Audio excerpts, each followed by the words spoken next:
Comment promouvoir les investissements intra-régionaux en Afrique?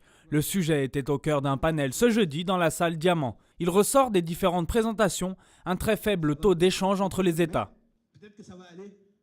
Aujourd'hui, nous avons un grand potentiel de développement des échanges africains puisque, comme vous le savez, le niveau d'intégration commerciale dans la région est encore limité lorsqu'on le compare à d'autres zones économiques intégrées telles que l'Union européenne ou le Mercosur. Aujourd'hui, le niveau d'échange est encore adressé vers l'Union européenne en majeure partie, mais il commence à se diversifier vers d'autres zones économiques. Mais le plus grand potentiel probablement réside dans l'approfondissement de l'intégration régionale à travers des sous-ensembles régionaux pertinents, efficaces au sein du continent.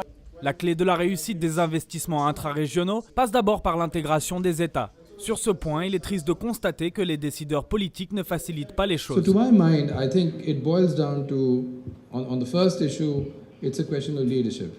The leadership of the continent holds the keys and they have to decide as to how they want to play it. And I think my colleague here made a very good point. Je pense que c'est une question de leadership. Les leaders du continent ont les clés et doivent prendre les bonnes décisions. Mes collègues ont soulevé un point intéressant. C'est la signature d'un traité qui doit être effectué vite. Et c'est là que le rôle des leaders entre en jeu. Ensuite, il y a beaucoup de choses qui avancent. Plusieurs exemples ont été donnés. Et nous sommes sur le bon chemin.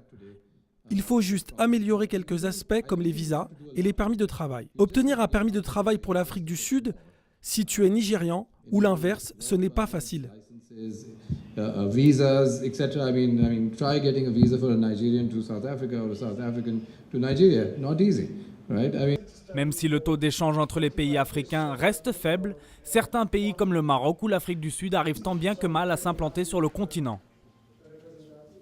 Nous avons certainement un rôle à jouer aux côtés de la Banque africaine de développement dans l'émergence du continent. Nous avons un partenariat exemplaire avec la Banque africaine de développement et il s'agit évidemment aujourd'hui de le faire fructifier de plus en plus pour répondre à tous les besoins du continent en matière d'infrastructure, d'énergie, de transport, de logistique, où les solutions de financement sont évidemment à trouver au cas par cas. Les dirigeants africains doivent alors s'engager à opérer des réformes qui encouragent beaucoup plus la coopération sud-sud pour booster la croissance et réaliser la transformation économique et structurelle du continent.